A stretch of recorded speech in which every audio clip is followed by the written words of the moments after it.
everyone. Thank you for attending the Place Your Trades Network Spaces to discuss the Trans-Caspian Trade Corridor. This Spaces is brought to you by TraderVate, which has a custom web app dedicated to trading CME Group's new daily option contracts, including indices, energies, metals, and now Bitcoin. You can now trade these on the DOM via TraderVate's main platform as well. It's a great way to get exposure to the futures markets with defined risk.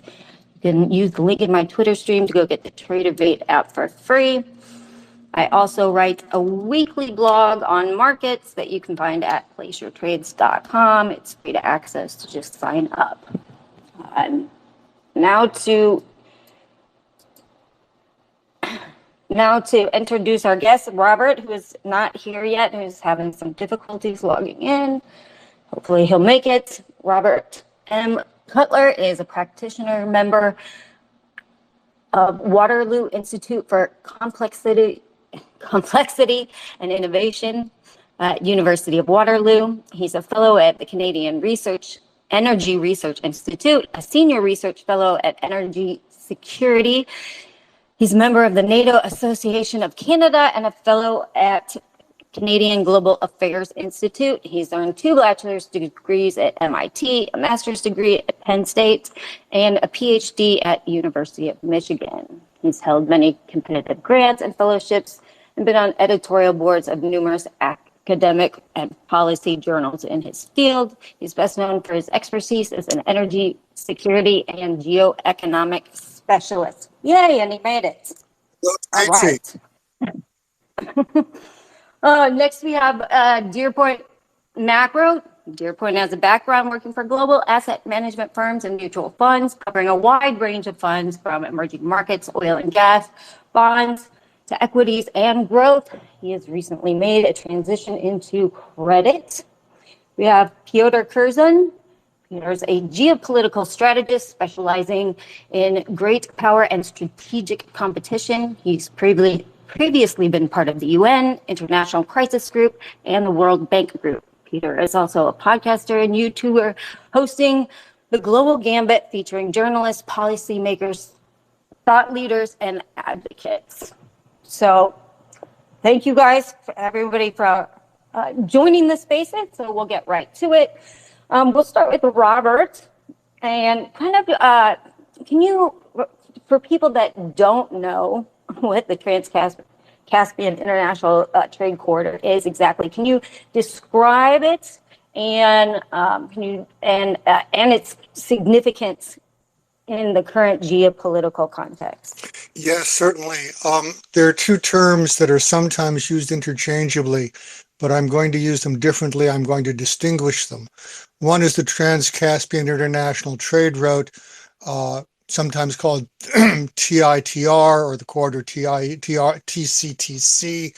The other one is the Middle Corridor, which is actually a subset of that. The Trans-Caspian International Trade Route was originally conceived over 10 years ago, so as an overland route for Chinese goods to reach Europe. And it was not part of the Belt and Road, although from the Chinese perspective, it's not unrelated, but it doesn't have to be related, and the people who are doing it don't think of it as being related to the BRI. So the Trans-Caspian International Trade Route goes through Central Asia, across the Caspian, through the South Caucasus, and then either through Turkey or across the Black Sea, as it was originally conceived, into Southeast Europe, from there up to Central Europe, Austria, Germany, and especially Poland, which is actually significantly involved. I'll probably call it the TITR, I'm used to calling it the TITR for Trans-Caspian International Trade Route. That's probably what I'll do. The Middle Corridor is a subset of that, which either, depending upon how far you zoom out, is either the segment from Central Asia to Turkey, or It's the central that's literally across the Caspian between Azerbaijan and Kazakhstan. So the TITR, although it's called the Trans-Caspian International Trade Route, it's something that's much bigger and intercontinental.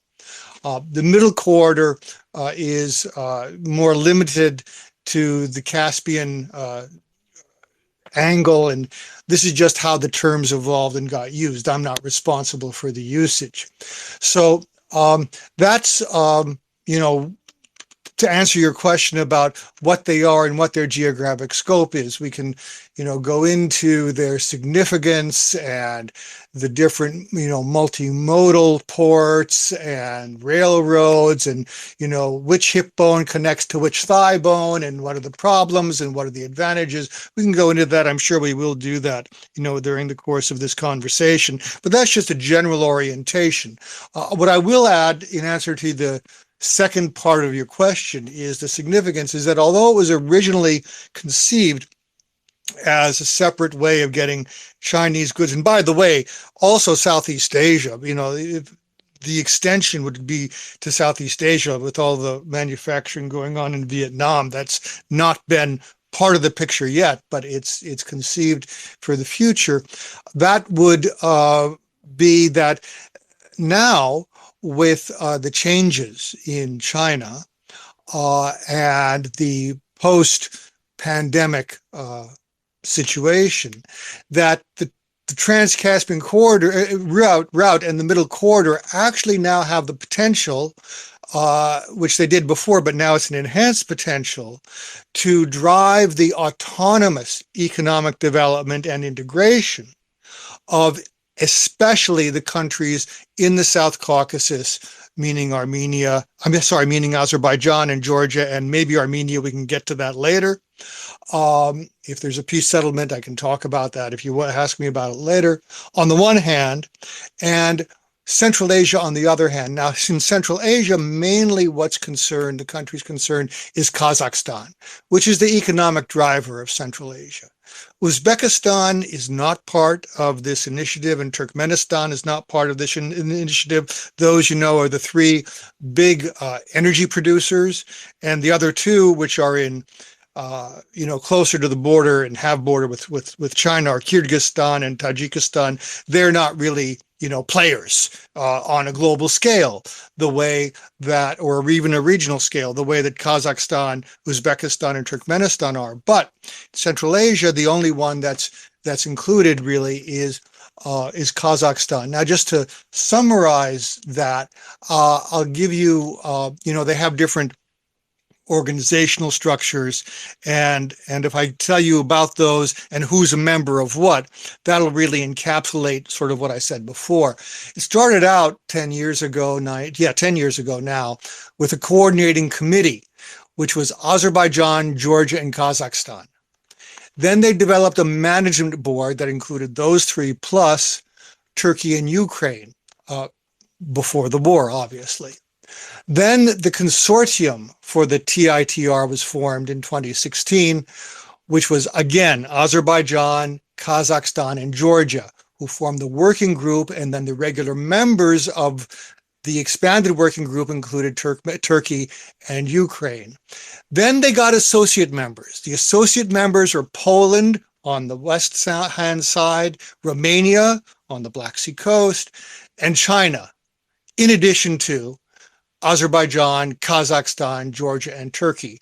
And then it got additional partners, again, Romania, Turkey, Ukraine, and China. So that, if you visualize the map, that gives you an idea of how the nucleus of it is like in the South Caucasus and across the Caspian, including Kazakhstan, but it's also intended, or was originally intended, as a broader transit route from China to the European markets, although, and I'll repeat the point again, in the new situation, the TITR and the middle corridor have the potential, if the countries in the region are given sufficient assistance, to become an autonomous economic driver of development of the countries concerned, which of course would have geoeconomic and geopolitical and regional and trans-regional significance for the 2020s and the 2030s and going forward from there. Excellent. And so, can you talk a little bit about how the Russian invasion of Ukraine has impacted the importance and functionality of the middle corridor? Oh, yes, it's absolutely enhanced that because the transit across Russia, by and large, with certain exceptions like Kazakhstani oil across southern Russia to the Black Sea is given an exemption. But by and large, anyone who is known to ship anything across Russia is subject to secondary sanctions. So this has very much enhanced the significance of the development of the TITR and the middle corridor, as opposed to the northern route, the so-called northern route, which go through Russia, and the southern route, which either went by sea or through, actually the rails in Iran are not very good, but there you go, the southern route, which still functions. And how are the countries along the middle corridor kind of responding to geopolitical changes in the region, and what changes, if any, have been observed in the trade dynamics of the middle corridor post the Ukraine crisis? Kind of a two-parter there. Well, I'll answer the second one first. It's a little too early. Like the Ukraine crisis, like still going on, and the reignition of Russia's war of aggression against Ukraine started only like a little over a year ago. And, you know, investment decisions and doing physical works and building stuff takes longer than that. So, the increased interest has not yet fully translated into, you know, physical plant. But what has happened is that the countries in the region, this actually antedates the new Russian invasion of Ukraine. This goes back to 2017 and 2018 and 2019.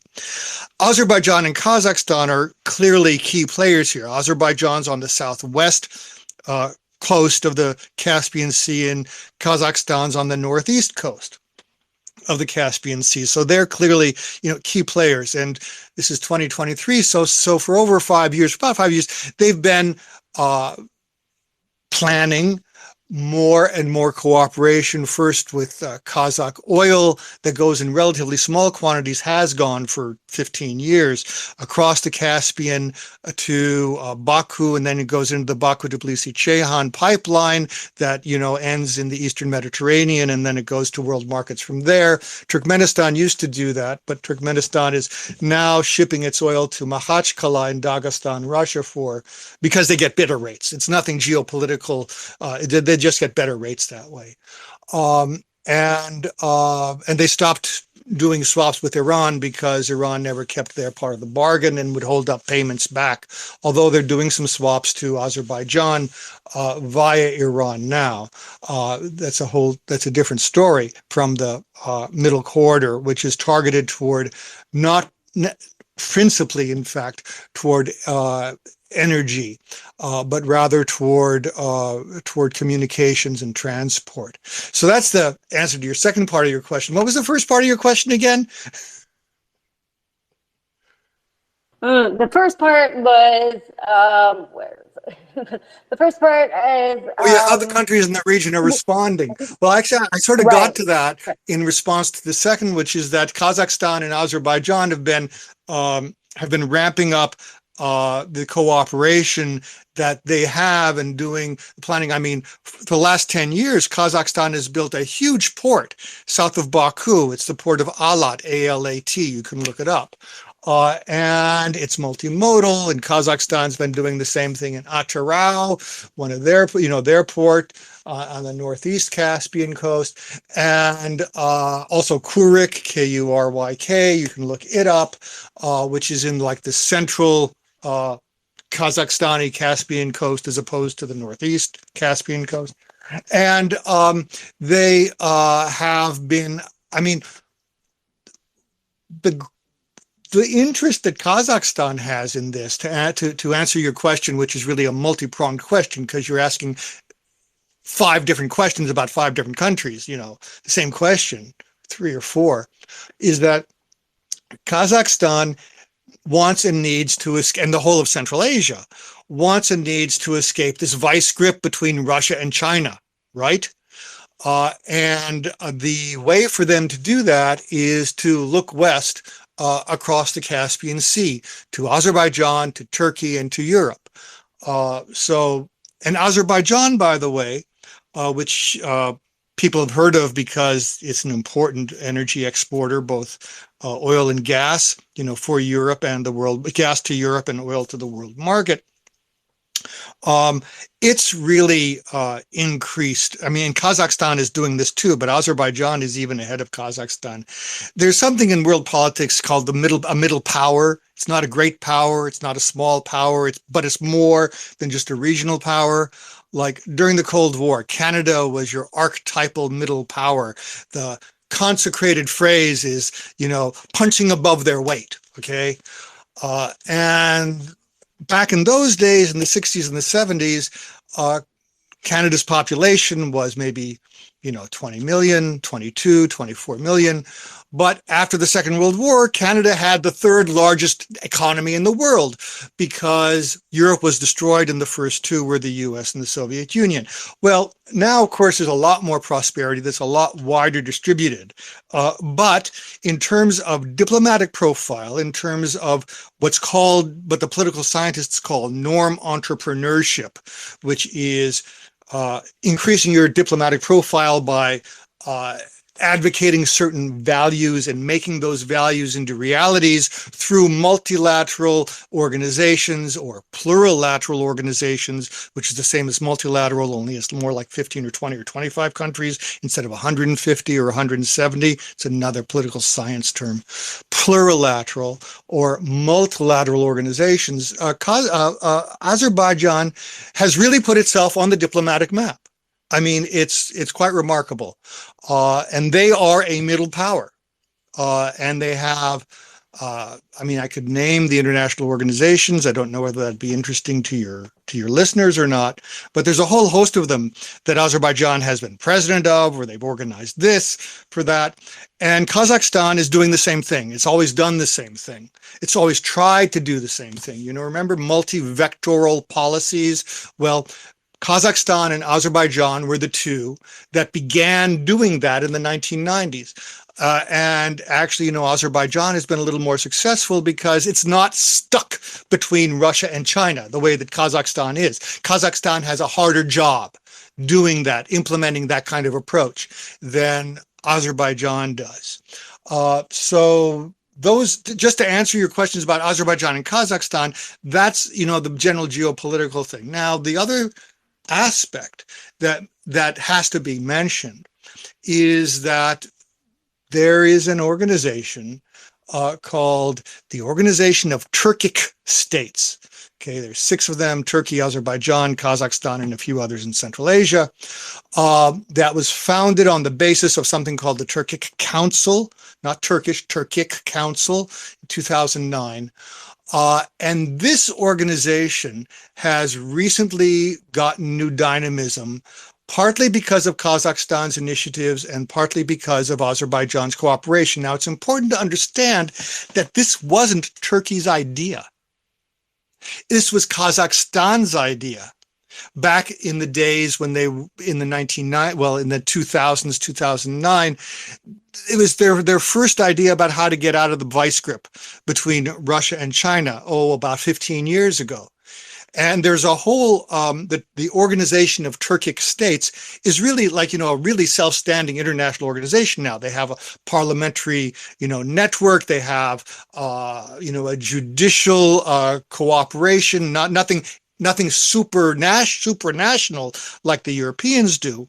It's not supranational, but it's a really firm framework with a program for the further development of cooperation amongst these Turkic countries, especially with economic cooperation for development, because they need that to respond to the popular pressures for prosperity. Now that Tokayev, who's the president of Kazakhstan since 2019, but now he's finally mostly gotten the old Kazakhstan crowd out of the picture, and Ilham Aliyev in Azerbaijan, who has done a great deal to look forward toward transitioning the national economy to a post hydrocarbon economy. Lots of work with the IMF and the OECD about manpower training and so on and so on. That's the angle, and I could go on about the other countries, but those are the basic two key ones, as I've mentioned, and that's the answer to your question about the geopolitical significance, is that as the international system gets more and more chaotic over the next 20 years, this group of countries, and it could include Armenia after a peace treaty is signed, and it would include Georgia if they can overcome their bureaucratic inertia, gives them an insulation from the great power Eurasian, I keep calling it a vice grip. But there's also Iran in there, which, by the way, hates Azerbaijan and has always supported Armenia, even though Azerbaijan is Muslim and Azerbaijani population is Muslim and Armenia is Christian. Long story, geopolitical issues there and cultural issues there. That's the main story. This is like a way, and the United States will help after there's a peace treaty between Azerbaijan and Armenia. It's going to make a big difference because the Europeans have been trying to help, and let's face it, the Europeans have trouble these days getting enough energy to keep their lights on. So I don't see the Europeans necessarily playing a big role, although they could come through with €1 billion here and €1 billion there. They've been doing that for a number of years, and they really haven't made a big difference. Although now with the leadership changes in Kazakhstan and the new initiatives and the possibility of peace in the South Caucasus, it really has a chance to take off now. And it would really be good for everybody except Russia and China if it did. Thank you. Did you have something to add or a comment, Pyotr? Yeah, I mean, I don't think I need to stick around. I think Robert's got it covered. Great in-depth, comprehensive analysis there, and I think it's a great. I'm very honoured to be on the panel with such great speakers. What I would say is, again, Robert said a large proportion of what I could have contributed, but maybe what I'll focus on is the limitations of the middle corridor, because, as we alluded to at the very beginning of the conversation, the usage of the middle corridor has exploded in recent months because of the full-scale invasion. Just for example, cargo shipments increased about to 3.2 million tons by the end of last year, and some anticipate that could grow to about 10 million given Turkey's completion of what's known as the Marmara Railway, which is under the Bosphorus Strait, which would enable rail cargo from Central Asia to travel directly into the heart of Europe. Now, I think we're all aware of the ridiculously important election that is happening in Turkey. I'm going to call it now and say that I do think Erdogan is probably going to win, because the gentleman who took 5% of the votes in third place was even more sort of right-leaning than Erdogan. So it's reasonable to expect that the votes from him will go towards Erdogan in the runoff on the 28th of May. Then I would just say that, looking at this from a really macroeconomic perspective, the two main countries that come to mind for me, we focused a lot on Azerbaijan and Kazakhstan from our perspective. So just to bring in a slightly different perspective, is arguably the country that benefits or has some of the biggest interests in this is Turkey. They've been increasingly interested in the SCO, or Shanghai Cooperation Organization, which is the Chinese-led multilateral, if you like, sort of country body, and which I often pose it as more of a comprehensive counterbalance against the West, if you like. Whilst everyone's about the BRICS, I think the SCO is a little bit more comprehensive, and Turkey's expressed interest in that. So I would pay attention to that, because they've really made the Middle Corridor a centerpiece of their foreign policy in Central Asia, South Caucasus. Between 2013 and 15, for example, they inked agreements with Azerbaijan, China, Georgia, and Kazakhstan to improve the corridor's connectivity. Then you've also obviously got China's perspective. This is it's not part of the BRI, but it's a crucial sort of broader geo-economic strategy or focus of the Chinese in this sub-region, because, as Russia increasingly focuses just squarely on Ukraine, it's leaving the door open for China and maybe a few other middle powers, as Robert says, middle powers, mainly being countries like Turkey and Iran, to sort of flex themselves. For example, with the Central Asian states, the stands, as they're colloquially known, have been Russia's backyard. But China has really increased its activity with Tokayev, the president of Kazakhstan, in recent years, and also because the war has, I'll backtrack a little bit. We saw the leaders in Moscow on the 9th of May for the victory parade, but broader speaking, there has been some, reservations amongst certain states, former Soviet states, about Russia's actions in Ukraine and whether or not this could happen to them. And one of them is Kazakhstan. Kazakhstan obviously has the largest deposits of uranium. It's incredibly important for transcontinental trade and just pathways through. It accounts for about 65% of the Stan's collective economy. So I think that, watch how Tokayev engages the Chinese and Russia. They're not suddenly going to not be interested in engagement with Russia, but there are definitely shifts happening there. And then to the South Caucasus, briefly, I would just say that Azerbaijan, generally speaking, has been a country that is, it's the fastest growing economy between 2000 and 2014. It's a country that has heavily militarized to take back, areas like Nagorno-Karabakh, the Lachin corridor, where there's still a blockade at the moment. And this is all very important for the Zangezurgur corridor that you mentioned. We should touch upon as well. Basically, to contextualize for listeners, there's a area of the south of Armenia where important trade routes go through from Azerbaijan into Turkey. Mainly across the southern corridor of sort of gas and from the Caspian Sea. So these are affected by the ongoing geopolitical tensions between Azerbaijan and Armenia. And then we have to take into consideration Turkey's relationship with Azerbaijan, Iran's relationship with Armenia, Russia being historically the prevailing peace broker in the region. And there's a lot of moving parts. And because of the broader peace that is changing in the Middle East as well, Saudi Arabia, Iran, the rapprochement between various countries. There's a big, potential shift in accessibility for energy, new markets to be expanded. But there are a few limitations, as I said. One of them is climate change. The Caspian Sea is badly affected by declining levels of ocean. Then there's also red tape. We're talking about several countries that that the Middle Corridor and the general sort of Trans-Caspian sort of corridor has to go through. So we need to see increased alignment along those, and that means resolving long-standing geopolitical and ethnographic issues, which are some of the hardest to resolve. The Balkans is a case in point.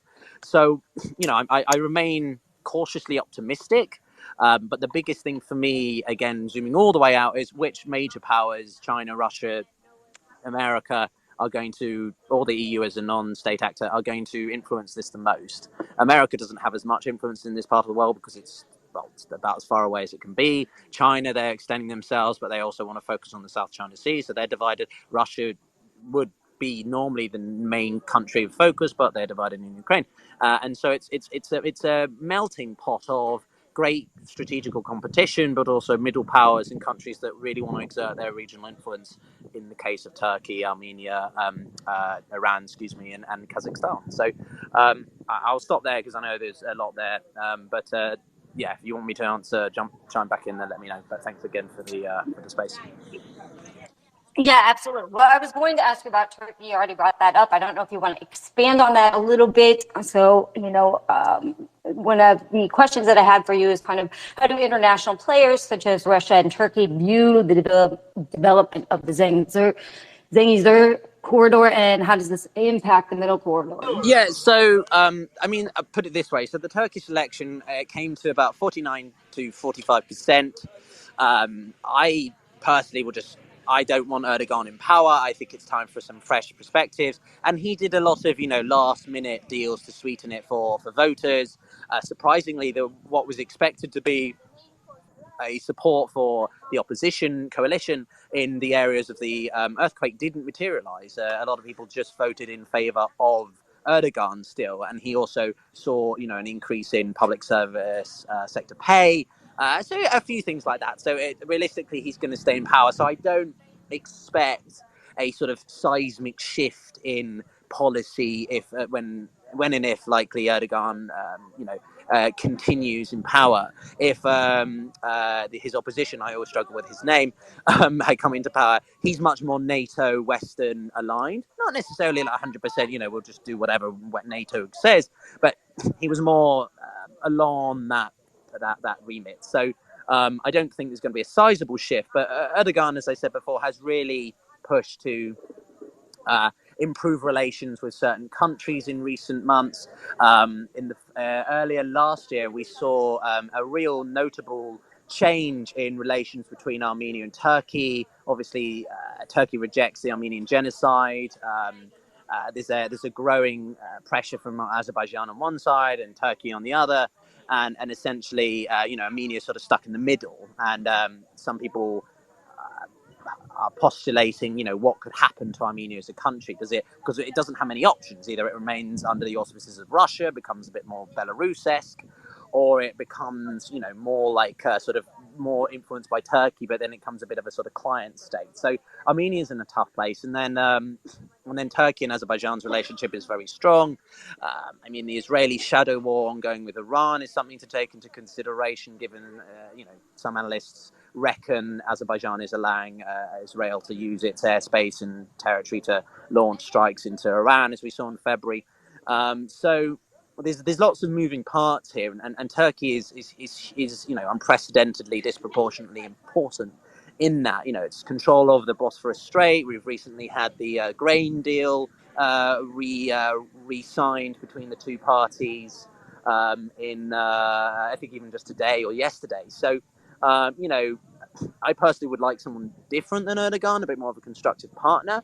But because of the geographical location of Turkey and its relationship to so many different moving pies, I think we're going to have to see how the West, at least, or Europe, sort of engages with Turkey as well. And from an energy standpoint, the southern gas corridors are hugely important. There's projections that Azerbaijan could be a source of about 10% of European Union gas.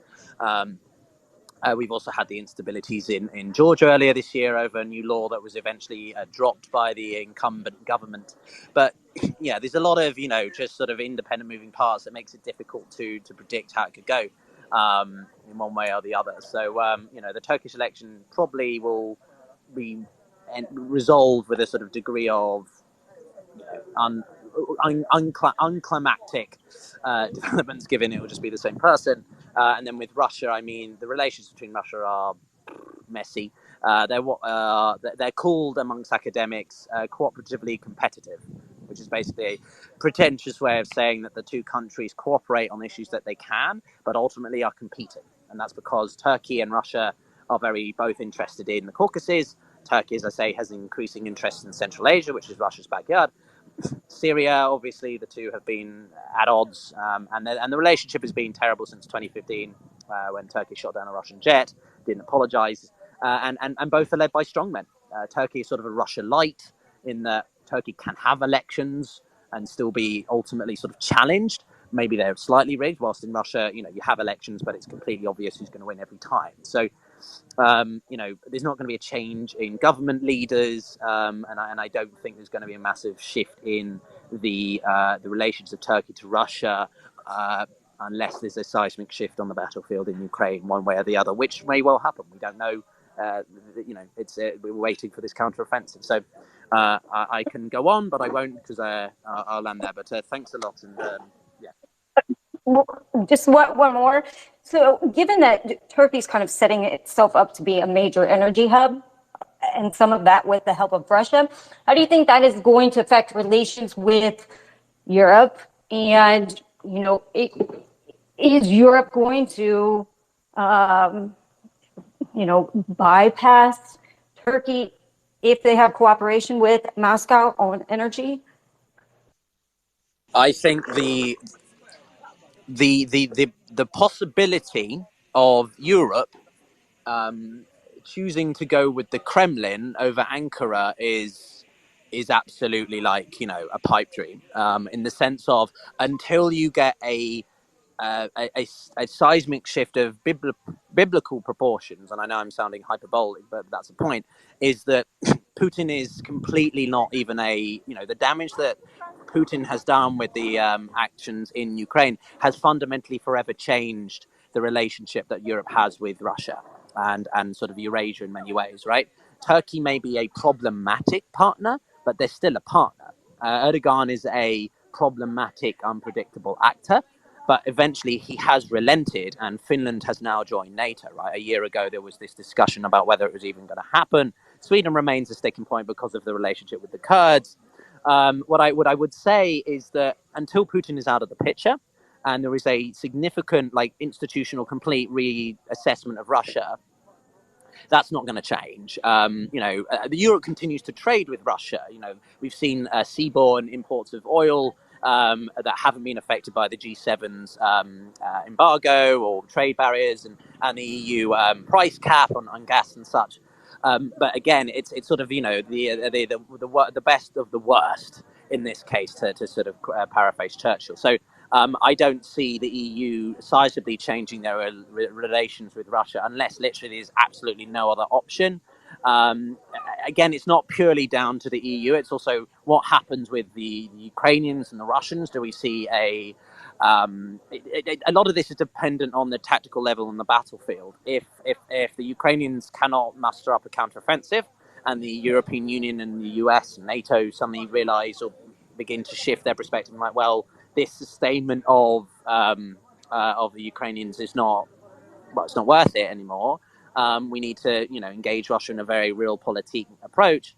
Then you may well see that from a very, very, pragmatic, we need on oil and energy. But and I'll land with this point, which is that back in March, the end of March, Ursula von der Leyen, the head of the EU, she gave a speech about the need to de-risk from China. And it's this premise that the Europeans are increasingly approaching, which is the need for strategical autonomy. I spoke with Tara Varma on my podcast, an expert at Brookings, about Macron's comments, if you recall those, about a month ago, right?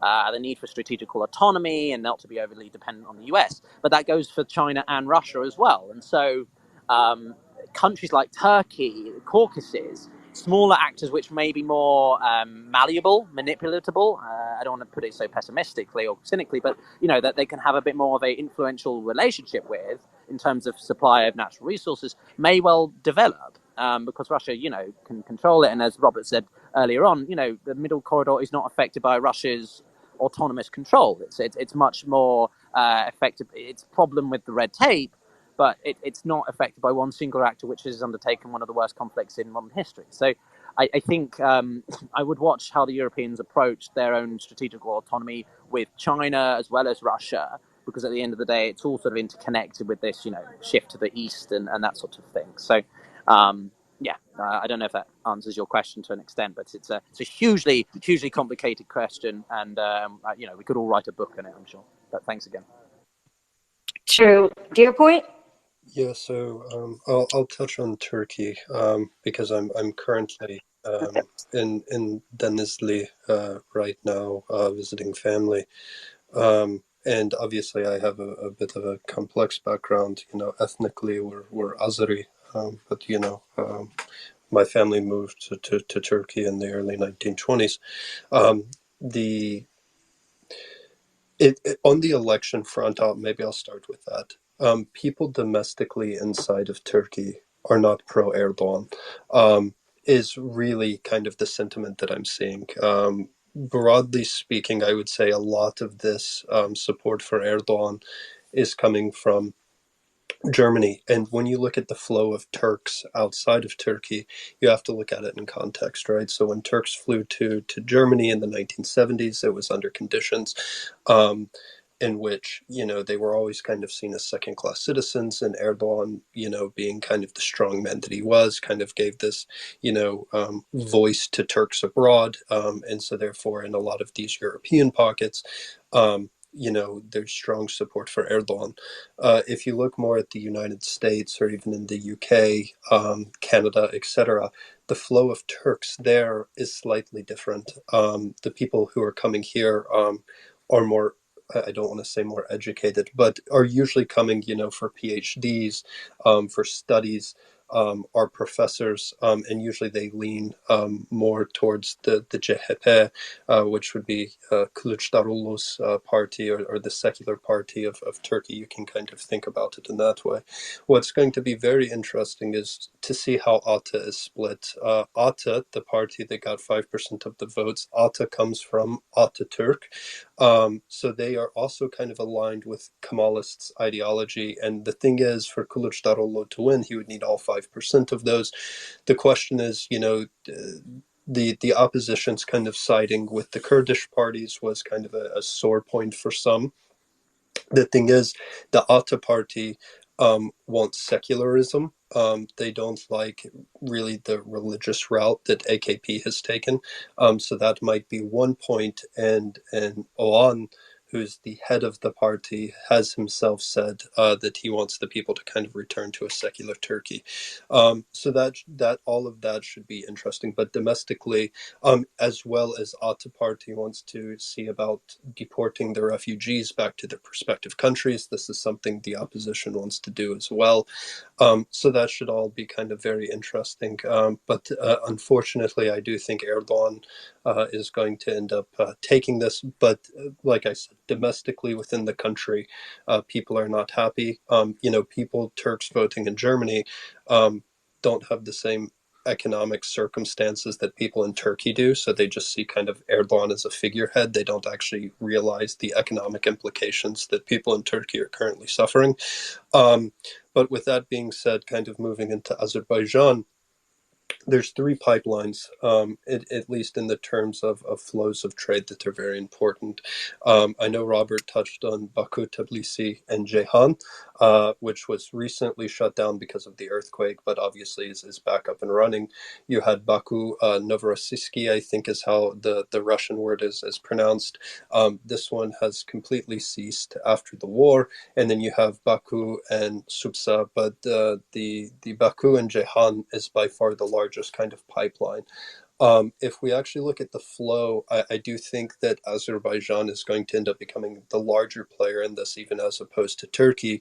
If you look kind of through the customs data that's published by the Statistical Committee of the Republic of Azerbaijan, the 70% of the exported Azeri crude went mostly into Europe. Half of that number accounting for flows, exports into Italy, and then the rest was made up of places like Germany, places in Eastern Europe, like the Czech, Romania, who I believe also just signed a recent deal to build more infrastructure with the Azeris, Greece, Spain, and I believe Austria was the other one. So if we look at Baku strategically, I think that this is going to be an area that kind of continues to pump out large amounts of oil. And I know, Tracy, I sent this to you earlier. We are starting to see, again, increases in foreign direct investment. This has been something where Azerbaijan has had a bit of a problem. Foreign direct investment hasn't been as strong as it was in previous times. BP operates one of the large fields, both the ACG field as well as the Baku Supsa pipeline. And BP has come out and said that they are looking at actually doing more explorations going into this year. So I do expect to see further increases in foreign direct investment into Azerbaijan. The interesting thing as well geopolitically is kind of this, I would say, bifurcation, where I think Robert touched on it, where you're seeing, the Azeris have kind of butting of heads with the Iranians. And I know Robert as well touched on the fact that they're both Muslim, but not only the fact that they're both Muslim, they're both Shiite, right? So Azerbaijan is the fourth largest Shiite nation in the world, which is the same, kind of religion that's practiced in Iran. This separates it from, places like Turkey, Kazakhstan, etc. But nevertheless, that's kind of a less of a mute point, but nevertheless, kind of this bifurcation that we're seeing. The interesting thing is now, where does that leave Turkey? The opposition, or Erdogan signed a treaty with a party called Hudaypar, which is kind of a segment of Hezbollah. So, Erdogan kind of seems to be very sympathetic towards the Iranians, and obviously, Turkey's a very large trade partner with them. I think their third largest bilateral trade partner for the Iranians is Turkey.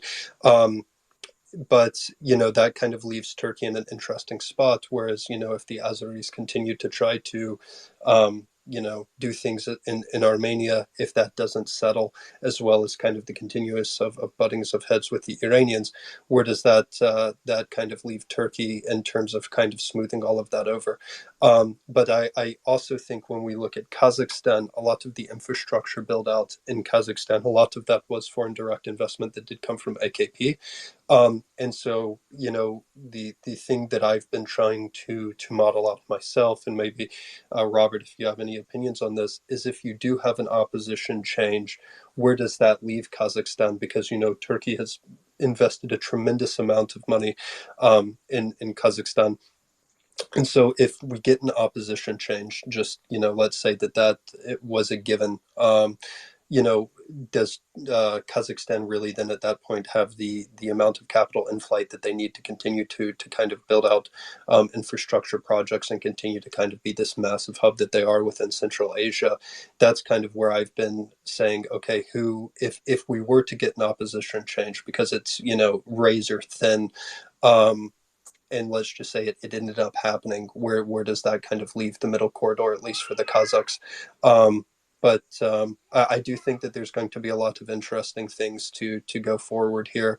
The other thing that I was kind of worried about is if Turkey does have an opposition change, which I'm in favor of the opposition, and they start focusing more inward and they stop, investing in all of these nations, whether it be the Azeris or Central Asia, this Turkic kind of nations that make up the Turkic Council, as Robert touched on, which was first created by Nur Sultan. I think that will be that would be very kind of interesting on the terms of how these nations then start to survive if Turkey starts to focus investment inward instead of outward, which has kind of been part of the AKP strategy, is outward Turkic expansion. Some of that good, but some of that harmful. Things going on in Libya, things going on in Somalia, things going on in Syria. I think that's kind of where I'll land it. I know I touched on a lot of things, but I am very optimistic for Azerbaijan. Like I said, GDP is increasing. It came in about 5%. Foreign direct investments increasing. Oil production is coming down, but like I said, most of that's just more of a function of the fact that they just haven't had the infrastructure expansion that they need to increase production. And I think that the Azeris as well have been focusing largely on LNG, more so, I think, from an investment standpoint than crude currently. But, it's going to continue to be important because my last point is Libyan crude came off the market for a while. And a lot of that, like I said, Italy, which is now making up 40% of those export volumes for the Azeris, that's where they probably would have looked at Libya just because of proximity. They've had to pick that all up from the Azeris. So I do think that Azerbaijan, just from where it is and kind of its neutral stance in the region, in the sense that they aren't like the Iranians, they're kind of more secular, easier to deal with. It should be a nation that continues to see massive amounts of infrastructure, and I would say capital inflows into. And then can I want to talk a little bit more about energy. I just had a question for you, and then we'll get back to Robert and back to Pyotr. So can you kind of explain like the significance of the Zengezur corridor in context of its implications for Armenia-Azerbaijani relations, and how can this corridor help facilitate trade or energy trade and transportation in the region? I think it would just be easier from a strategic standpoint, because now the way that the pipeline flows, I think I'll throw up a post. I have it somewhere deep in my page. I'll have to find it.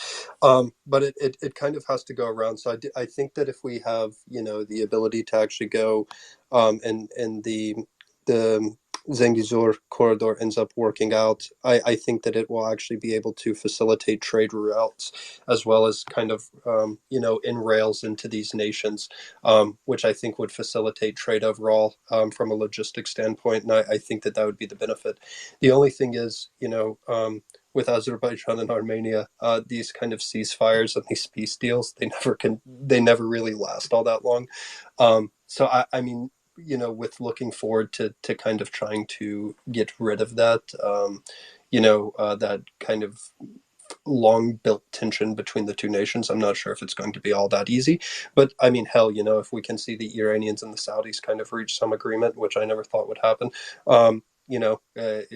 maybe Azerbaijan and Armenia aren't that far off. But I just think from a logistics standpoint, that's how I would see it in terms of being able to facilitate trade and kind of building in rails between all the nations. So it would be easier from a flow standpoint. But that would be my kind of synopsis. Thank you. And Robert, we'll go back to you, and then we'll go to Pyotr since we're going around. First, did you have anything to add to what anybody said? Well, yeah, I'm glad that we got to the Zengezur corridor because that's actually very significant, and I'd like to add a few remarks to those that were just made.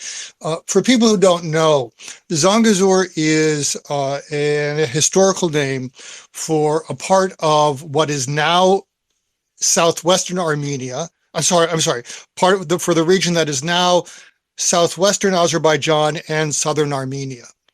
And this corridor is constituted of Armenia's border with Iran that separates the main body of Azerbaijan from its exclave, Nakhchivan, which has a border with Turkey.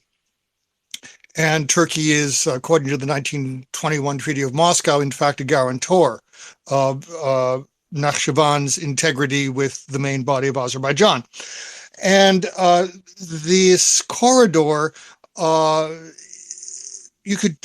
corridor can be a loaded word, okay? Because people talk about the Lachin corridor, this road that is part of the territory of Azerbaijan that was controlled by Armenia for 30 years, and which has now been replaced by a newly constructed road by Azerbaijan that is much more direct to Armenia, and on which they have placed a border station to control access because it's not much mentioned. There are about 10 or 15,000 Armenian troops in the non-de-occupied part of Azerbaijan, and they were being supplied through this road that remained under Armenian and Russian control.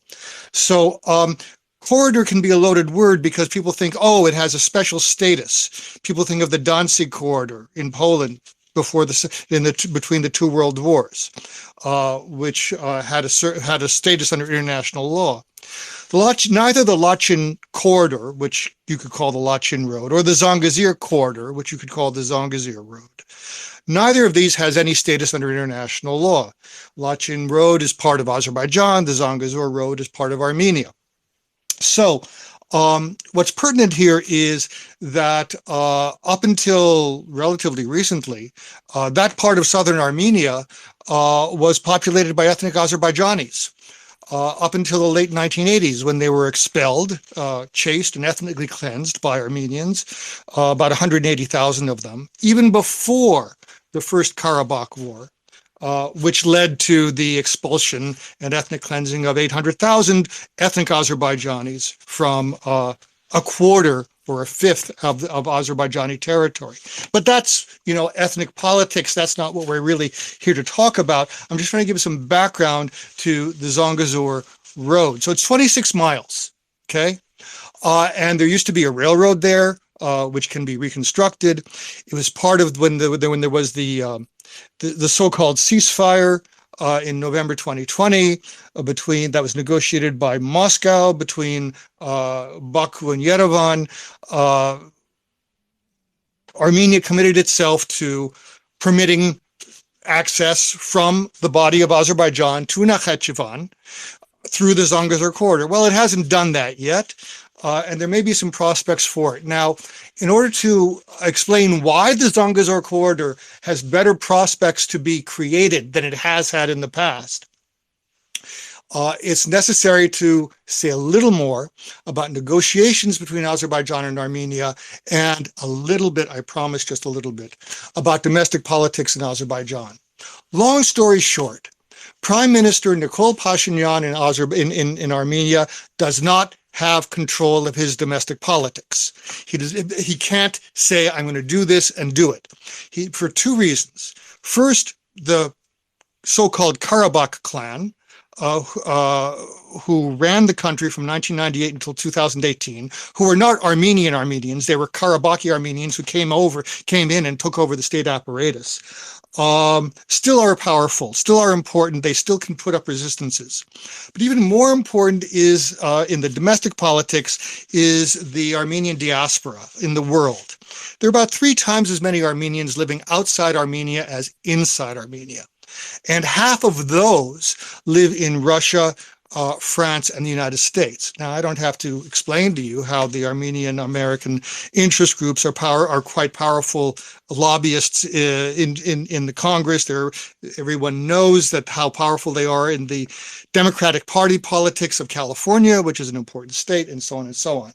Nevertheless, somehow, people in the State Department in the last year or two have understood that it's good for American interests for there to be peace between Armenia and Azerbaijan, so that after 2020, when in November the Russians negotiated the ceasefire, which was really a military capitulation by the Armenian forces, and they were forces of the Republic of Armenia, they were not indigenous Karabakh forces, that the EU and the US have independently, but in a coordinated way, begun to mediate negotiations between Azerbaijan and Armenia, which also take place directly and bilaterally, which is frankly the best way for them to take place.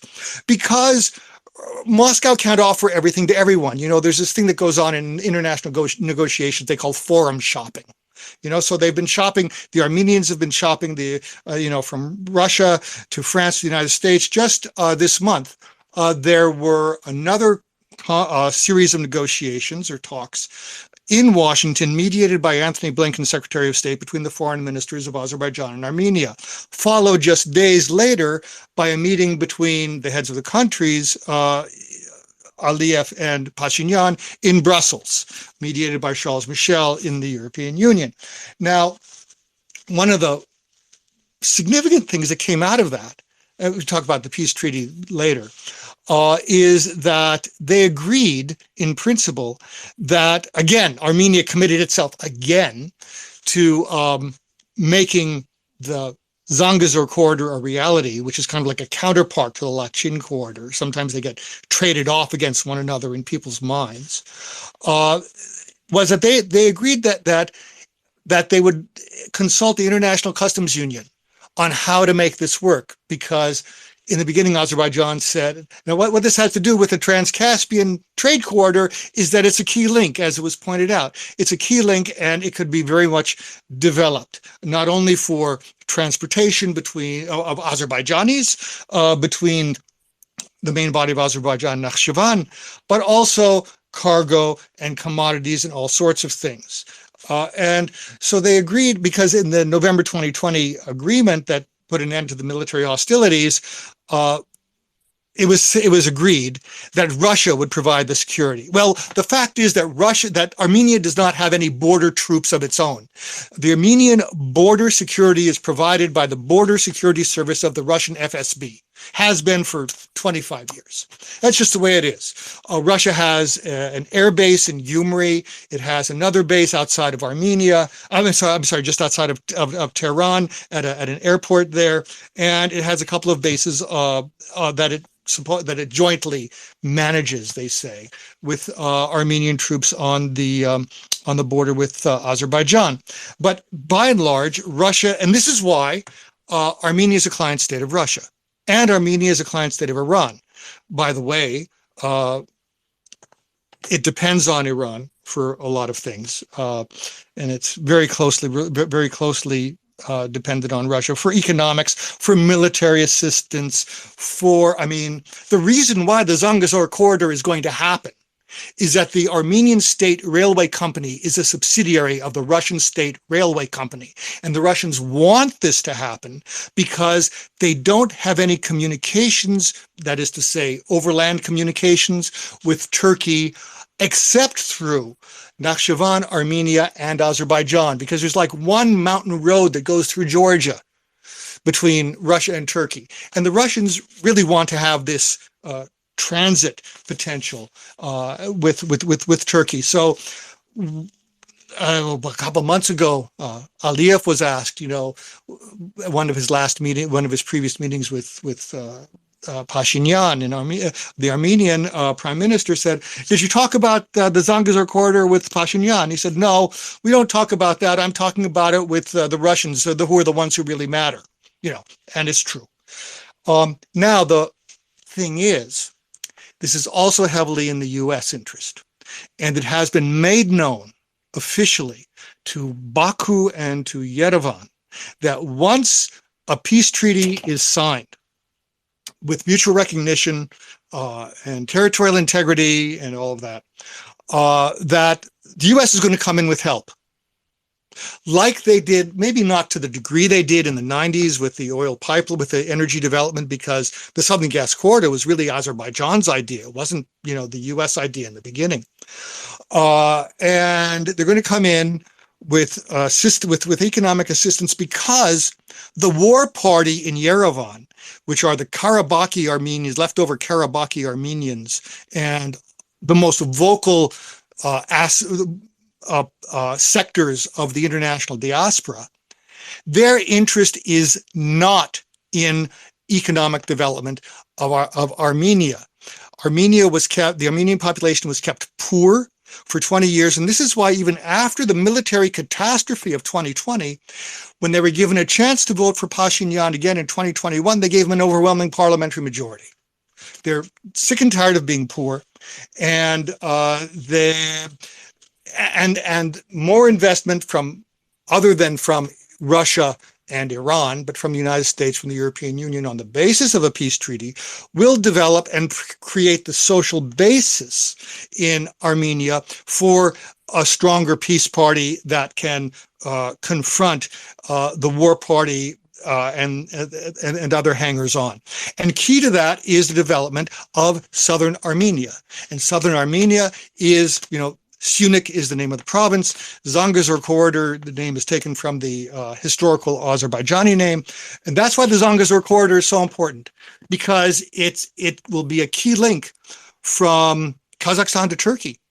That's missing right now. You have to take a dog leg up through Georgia, like the oil and gas pipelines do, that was mentioned, and then back into Turkey. In the medium to longer term, not the short term, but the medium to longer term, because these things take time to build and develop.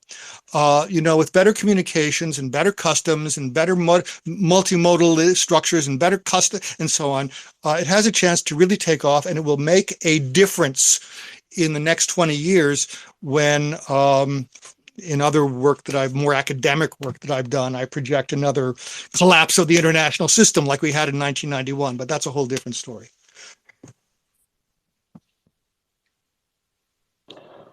Thank you very much. Pyotr, you have your hand up. You're next. Yeah, so it's a bit noisy where I am now, but I'll try and keep it succinct. To be honest with you, I think we've gone way overcomplicated. I mean, listening is we're sort of bringing way too many factors, and I've lost track kind of what we were talking about. What I would say is it's quite simple, really. Unless there are shifts in the latching corridor, you're not going to see shifts in that corridor, right? The two sides want there to be a resolution to the situation. Can I come in for a moment? No, When you're done, I'm not. asking Tracy if I can come in when Yeah. you're done. You can message her. We listened to you for a while, so I think I think it's overcomplicated. The two sides are very much a set of countries stuck under great power politics, and with aspiring middle powers that want to do it for their own respective relations. Take Iran, for example. I think that the Iranians are very much not wanting to see the Zangezur corridor succeed because it goes against some of their main geopolitical and regional interests. I don't really think that there is there's mixed reports. I don't think that this is assuring. Moscow's had mixed feelings about the extraterritoriality of it. And whether or not it could be a major hub, yeah, for sure, it could be very much the case. But Azerbaijan in recent weeks has tried to it's offered a new proposal. This happened in around February, basically pushing that they would push for Armenian checks of the Azerbaijani traffic in exchange for the establishment of what the Azerbaijanis were calling checkpoints on the road connecting Armenia to Nagorno-Karabakh. But unless you see one side shift, then the other aren't going to shift. So I don't think we need to bring too many other elements into it. It's just a case of if one side doesn't shift, then the other isn't going to shift. Whether or not you see pressure given from Moscow remains to be seen. Their focus is so much on Ukraine right now that there is a power vacuum. And whilst they've tried to negotiate the peace agreement ceasefire of 2020, we saw the skirmishes of late last year when Azerbaijan saw the opportunity to expand and extend its influences opportunistically, as other countries do. To quote The Economist, when you see a great power vacuum, middle powers come in to fill that gap. And because Azerbaijan has been militarily essentially supported by Turkey in the past 10 years, even receiving upwards of $200 million or so a year, the drones, all this sort of thing has heavily changed the power dynamics and helped Azerbaijan reach its aspirations that it's wanted to do with Armenia for many years, which is,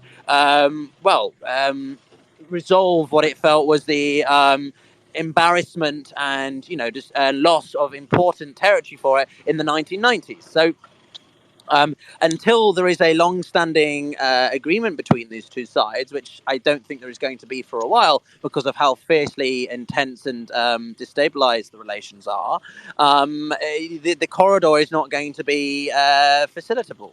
It's a long-standing project with potential, but and Russia also arguably has interests in not developing it, because otherwise that means diversity away from the northern corridor. So I think it's more appealing than, say, the middle corridor, because there's less, potentially more reliability to it, less red tape, and not the climatic issue that I mentioned before. But in relative to the northern corridor, I don't see this happening over time. So yeah, I just wanted to push back on some of the points. I could go on, but I'll end there. Robert, you wanted to say something? Well, no, actually, I don't want to, play a card. I think that your guest from Turkey should probably weigh in. I just wanted to mention that that the so-called blockade of the old Lachin road has been misreported in the Western media, and it is not, by my understanding, an Azerbaijani force that is preventing the access both ways, and I'll just leave it at that. Anything else I have to say, I'll say in response to your further question, but I want to give your third participant from Turkey a chance to come in on it. No, Robert, I'll let you take it, because if I say the same thing, then it'll just be Turkish propaganda. So it's probably better coming from you than from I. Well, I don't know, Tracy. Do you want me to go into more detail about relations between Azerbaijan and Armenia, they are key to the further development of both the Middle Quarter and the Trans-Caspian international trade route, which we were allegedly here to talk about. But I will just say that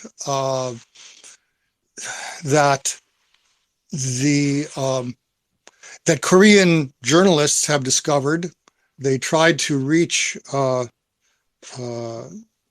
town that some people call Stepanakert and other people call Kankendi. They tried to reach that from the body of Armenia along the old Lachin road, and they found their way blocked at the border by Armenian troops who would not let them through. And there have been reports filtering out of the non-deoccupied part of Karabakh that, in fact, it is the authorities of Kankendi, Stepanakert, who are preventing Armenians from leaving. Now, you know, for medical emergencies, ICRC and so on, with, you know, proper documentation, all that, the Azerbaijanis have not put any obstruction up to this movement. They did establish a border control, but it's their territory. They can put up a border control, just like Armenia or any other country can put up a border control on the border of their territories. So I'll just leave it at that. I mean, there's a whole fascinating tapestry of historical and cultural heritage behind this, but yeah, maybe this Twitter Spaces might not be the place for that. The one thing I will mention, just to zoom out a bit, is to say that the great power configurations, or the regional power configurations in the South Caucasus, following the end of the Second Karabakh War in 2020 and the Russian reinvasion of Ukraine in 2022, bear mention. Russia is no longer the dominant force there. Iran has used its relations with Armenia, which include military, industrial, and energy contacts, to increase its influence in the South Caucasus. And what hasn't been mentioned yet is the Shusha Declaration. Shusha is a very important city in Azerbaijan that was deoccupied during the Second Karabakh War. In 2021, between Turkey and Azerbaijan, which is more or less a declaration of strategic alliance. It's not actually an alliance like NATO is an alliance, but it's a defensive military alliance, amongst other things. It's cultural, it's economic. You know, there's the slogan that is used in Turkey and Azerbaijan, because the Azerbaijanis are also Turks, although they're not Anatolian Turks, is two nations, one people. The difference is that in Turkey, they put the emphasis on one people, or two states, one people.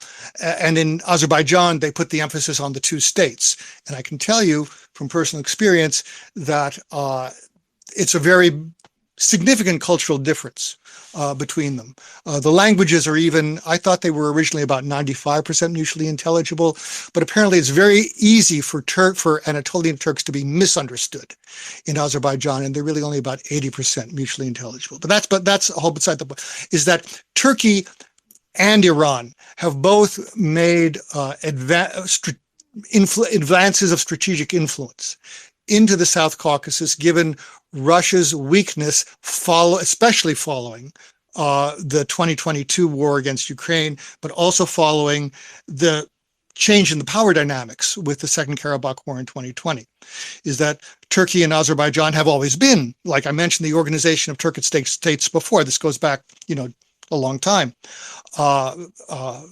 Brotherly peoples, to put it that way, because they're all Turks of different kinds. And the Iranians have used Armenia and continue to use it as an instrument, as the French do, as an instrument against Azerbaijan. I just want to mention, put a footnote on what was made, the mention that was made, that yes, Azerbaijani and Muslims are also Shiite, as Persian Iranian Muslims are also Shiite. And there's a very long, convoluted history between them. But basically, Azerbaijan's a secular state. And the theocrats in Tehran don't like it because it gives the lie to their pretensions to be the banner carriers, et cetera, et cetera. You can fill in the blanks of so on. And the Israeli angle is secondary. This is not because of Azerbaijani cooperation with Israel. Iran supported Armenia against Azerbaijan as far back as 1991. Israeli cooperation with Azerbaijan did not begin until 1996. So this is Iranian hostility against Azerbaijan.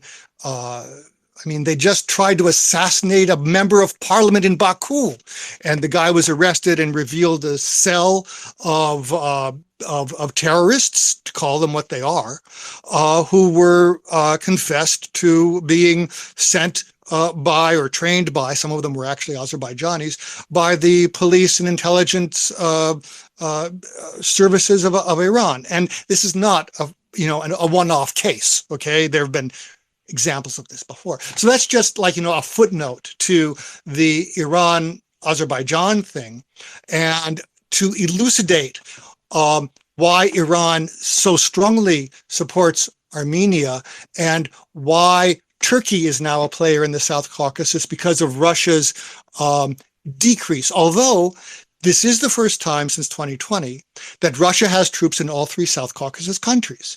It has its military alliance with Armenia.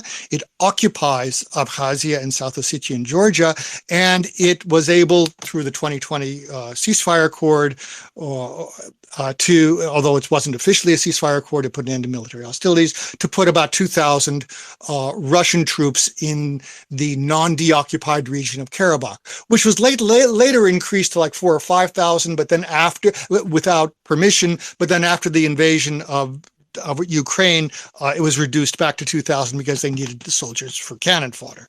So that's basically, the backdrop to all of that.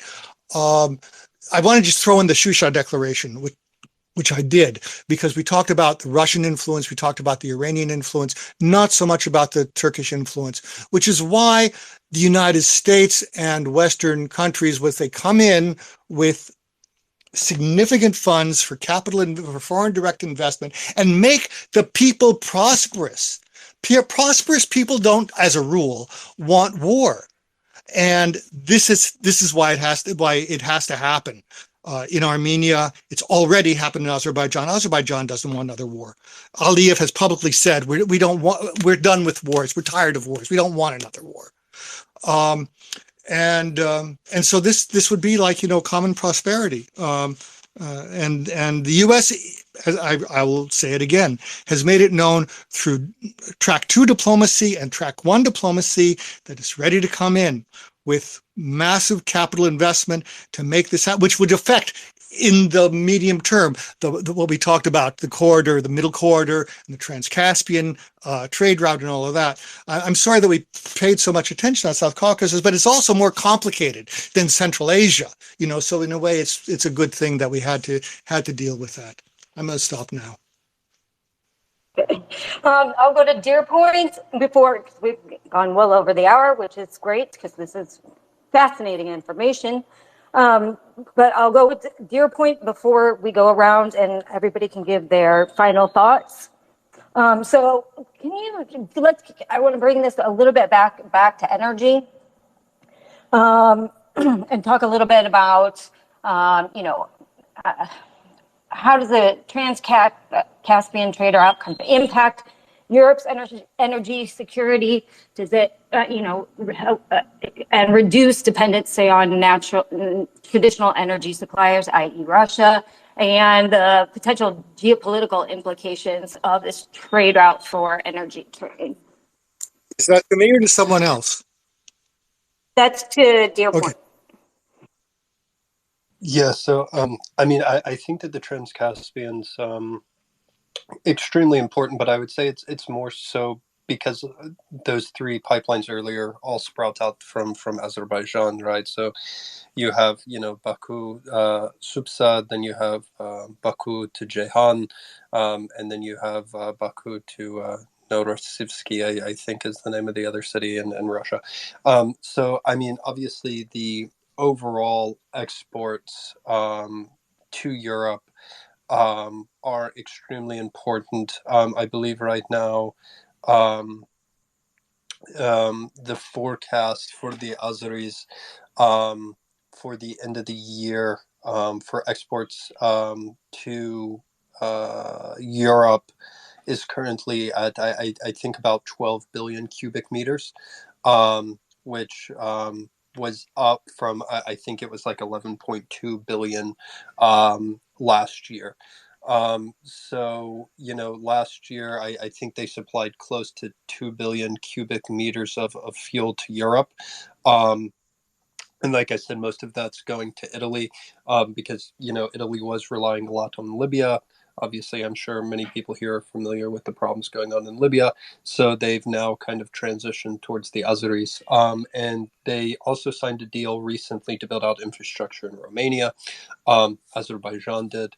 So I mean, I would say, at least in terms of how that functions, the most important nation would probably be Azerbaijan. Kazakhstan, these other areas have resources, most of which aren't as easily accessible to the Europeans. Obviously, you have what is it, Kazaprom, which is a big nuclear company in Kazakhstan, etc. But if we're talking just like overall fuel and LNG, I would say by far, Azerbaijan is the most important.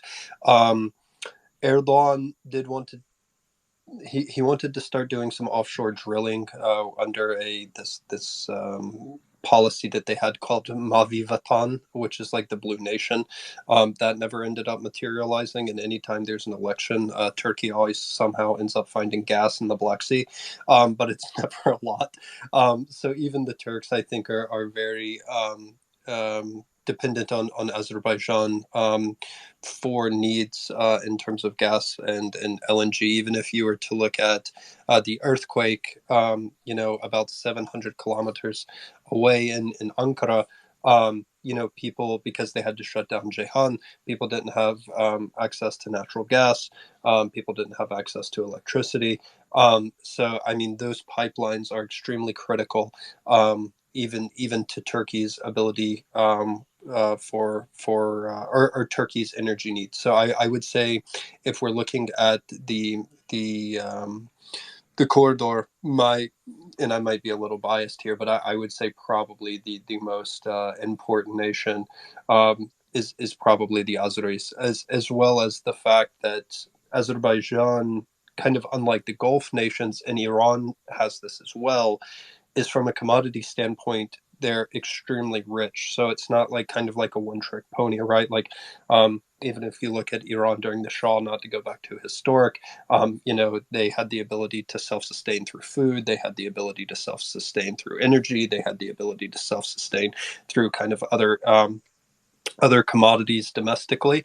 And so, like, when I kind of look at the South Caucasus region, I think that it's going to be a region that ends up becoming an extremely important player on the geopolitical stage. And I think, as Robert touched on, Azerbaijan is kind of this middle power, because their closest ally is one of the strongest militaries in NATO, being Turkey. Azerbaijan's ability to negotiate with the Israelis and kind of smooth over ties there, I think is extremely important. And then I think that if you're to kind of just look at Azerbaijan's geopolitical stance and kind of more of a neutrality stance, except maybe, some people would argue on the Armenia thing, I think gives it kind of a big hand up in the region, where it doesn't have a lot of these these geopolitical tensions. It seems to be, I don't want to say a Switzerland of the South Caucasus, but I guess a Switzerland of the South Caucasus, if I did have to say so. They've been able to negotiate a lot more with different nations within the region, and I think that that's going to end up serving them very well. Whereas Turkey, for example, has had difficulties doing this with Bashar. And other people within the region, because Erdogan is always pissing off somebody, kind of depending on his mood that day. So I do think that that kind of diplomacy will serve Azerbaijan well. And I mean, like I said, you can now see the Europeans looking towards the Azeris for this infrastructure. I forget the figure for the Romania that Romania said that they would donate. I know it was high. I think it might have been like 500 million or something like that. Maybe I would have to go back and see, but that will be the overall kind of total infrastructure spending that they're going to be spending on building out energy infrastructure. And I don't remember it was spanned over X amount of years, but I'd have to go back and read. But yeah, so that's kind of where I think that they will be extremely strategic. And then, since you brought up uranium, people love uranium. The U.S. obviously still imports uranium from Russia. It's not banned yet. However, the bill just passed the sub-House committee yesterday, I believe. So a bill banning uranium imports is gaining a lot of traction, and I would say that it likely is going to pass. And so do you think that Kazakhstan would be a viable player to replace that? If I can jump in, because I've got to go. Unfortunately, my phone's running out of battery. So I would just say to your question now, Tracy, yes, Tokayev is, as we've touched upon. But there were tensions earlier at the beginning of 2022 where he called in the CSTO, or Collective Security Treaty Organization, which is basically Russia's regional branch and sort of modern-day equivalent of the Warsaw Pact, so i.e. answer to NATO, to quell those uprisings, and that seemed to work. Largely speaking, Kazakhs, Uzbeks, particularly, are quite sort of, content with sustained economic growth. But you get flare-ups every now and again over democratization, civil rights, and so on. But generally speaking, it's been a pretty stable country under Nazarbayev for the past 25 years.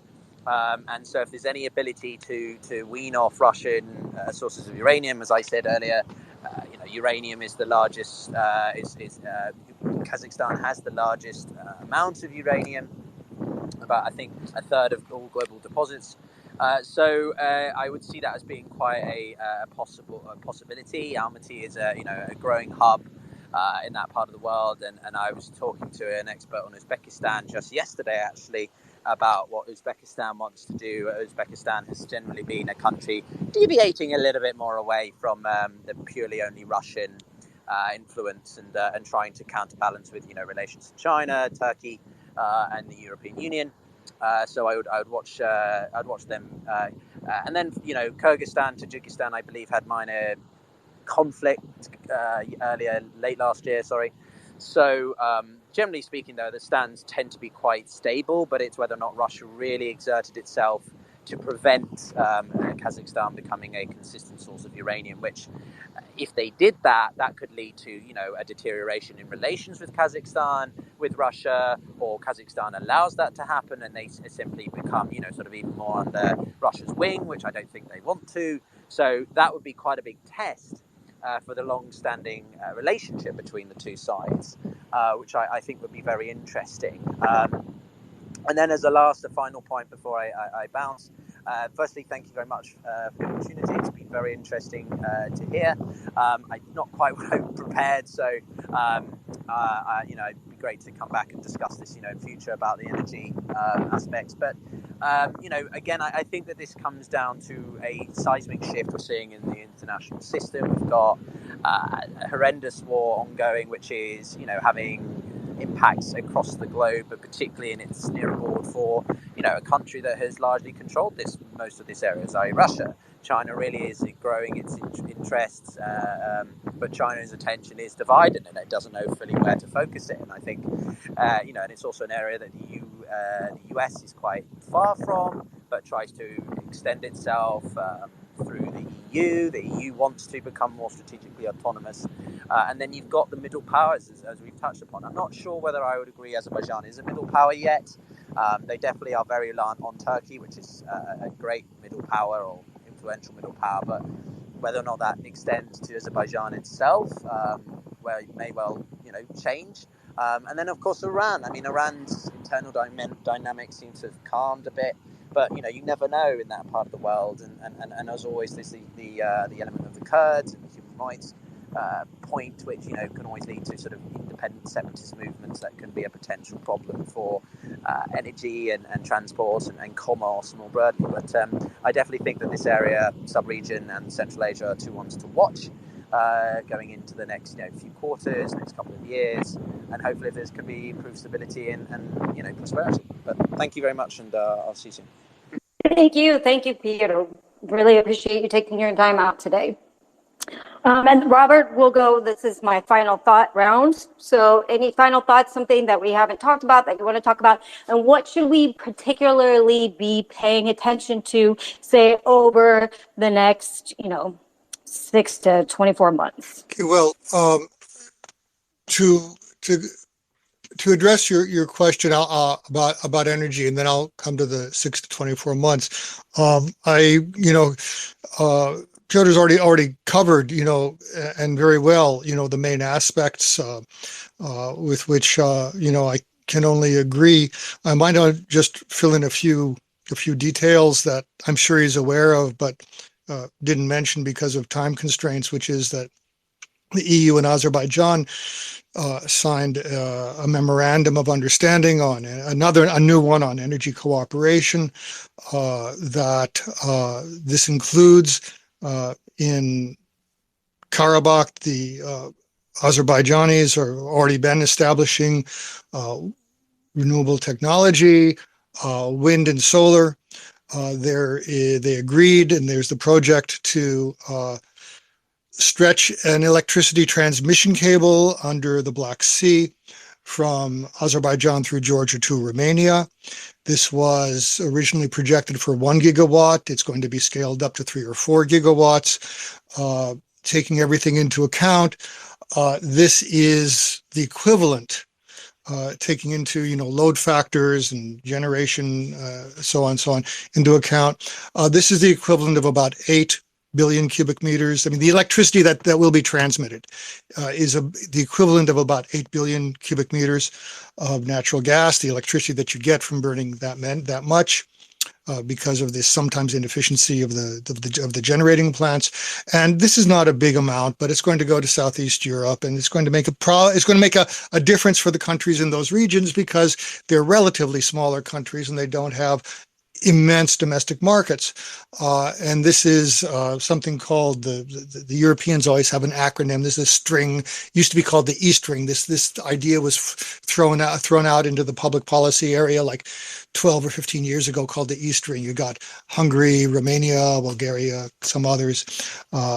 Possibly in a separate way, Azerbaijan will, if it's asked to, help to build out gas distribution system in Albania, which is a transit country for the Southern Gas Corridor, but doesn't use any gas because of the physical plant they inherited from Soviet times. So it might do that. And the Southern Gas Corridor itself, the TANAP, which is the Trans-Anatolian natural gas pipeline running across the country from east to west, now carries about 16 billion cubic meters a year. The reason that's not the same as the 11 or 12 that was mentioned before is that Turkey offtakes for domestic consumption some of that, and that with technical improvements, adding compressors and so on, but without building a parallel pipeline, this 16 billion cubic meters can be and has long been projected to be able to ramp up to 23, 27, and eventually 31 billion cubic meters of gas a year. And Azerbaijan certainly has, as Pyotr pointed out, has this gas available. There's the Shah Deniz, the third phase development that's planned for the Shah Deniz deposit. There's the Absheron offshore deposit, which will be coming online with 1.5 billion cubic meters of gas a year that Azerbaijan has to decide whether to use it domestically or export it. There are other fields that have not yet been developed, Umid and Babek, for example, and also with the development of the renewable technologies in Karabakh, Azerbaijan has the possibility to take electricity generated there for domestic consumption that would free up as much as 5 billion cubic meters of gas currently domestically consumed for further export through the TANAP and in the TAP and so on to Europe. So in the medium term future, which would be 24 to 48 or 60 months, that it is one could reasonably expect that the throughput of the TANAP pipeline would raise from 16 to 23, at least to 27, possibly to 31, depending upon whether the Albania offtake is implemented. And in the next 6 to 24 months, the thing to look at are two things. And since I started with Azerbaijan and Kazakhstan, I'll end with Azerbaijan and Kazakhstan. Azerbaijan and the southern corridor, generally speaking. I've already said a lot about the peace process between Azerbaijan and Armenia. I'll just say that's something to watch. I'll just leave it at that. That's something to watch. And so far as Kazakhstan is concerned, it hasn't been mentioned, so it's just worth mentioning in conclusion that there's still a domestic struggle that Kazakhstan is undergoing between what they call the old Kazakhstan and the new Kazakhstan, the old Kazakhstan being the Nazarbayev regime. The head of his National Security Council, Karim Masimov, was recently sentenced to 18 years for his sponsorship of the armed uprising against the Tokayev government a year ago. There's still a lot of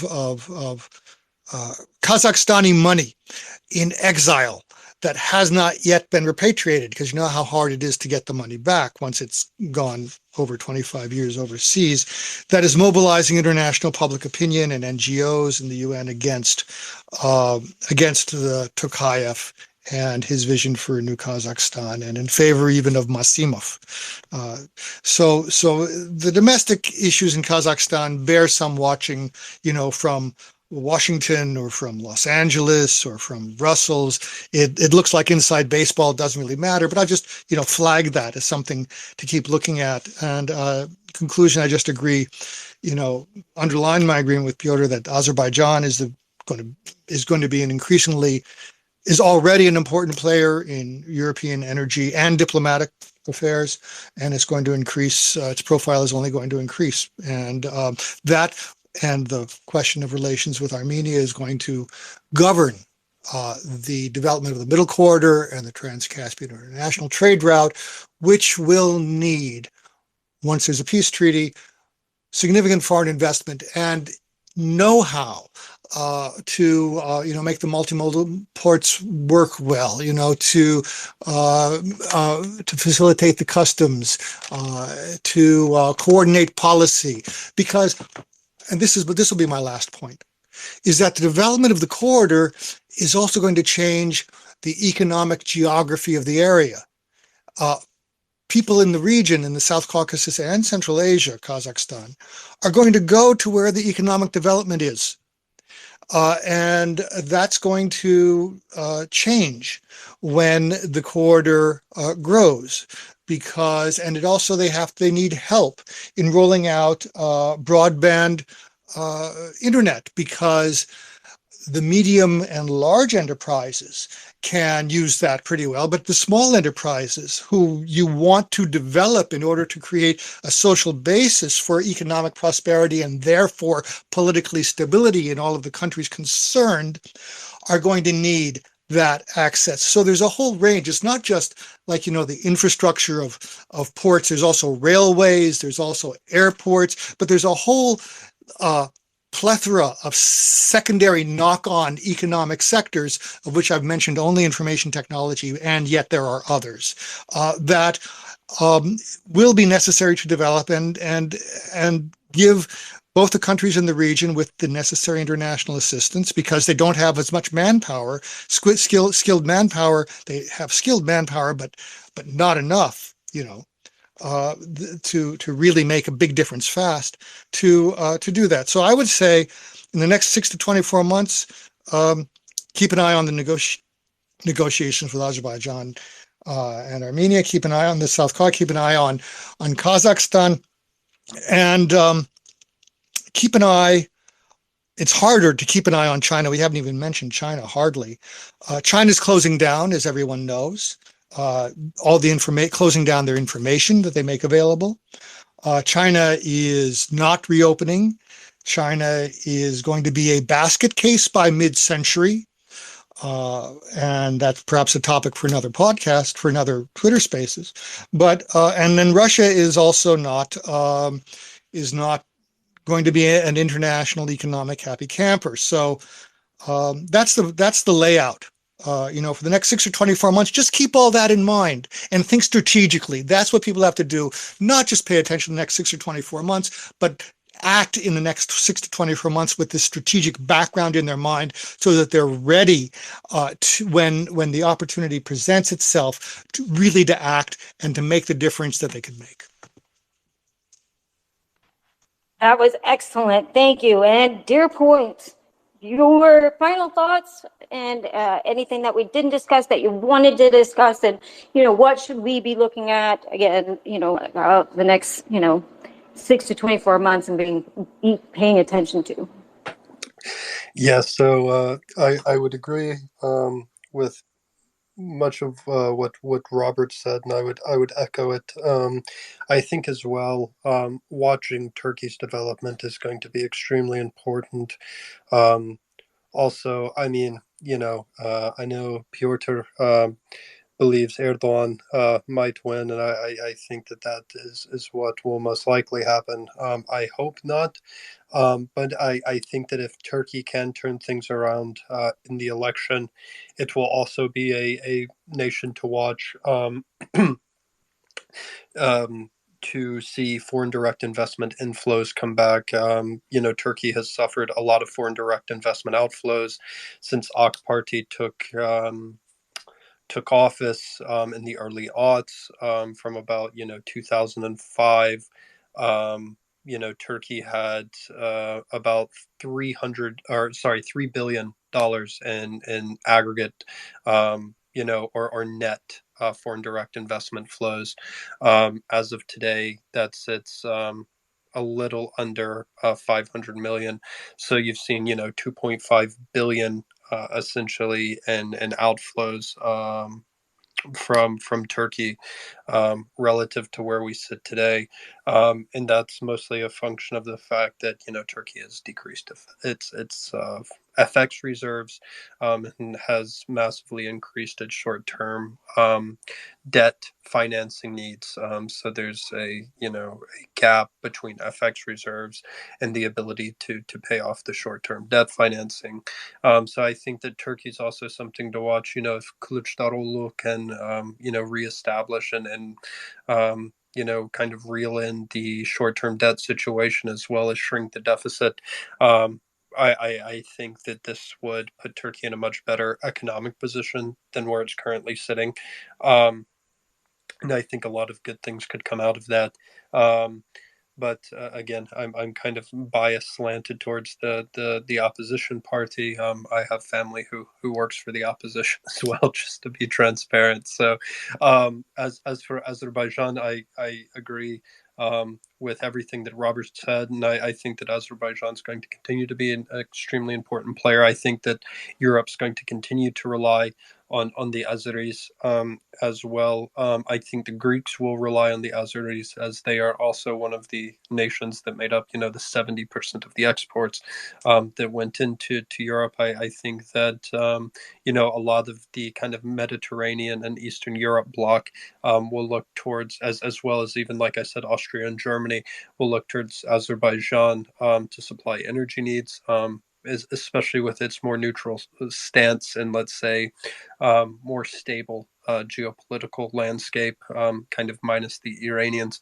I think that that's going to continue to be good.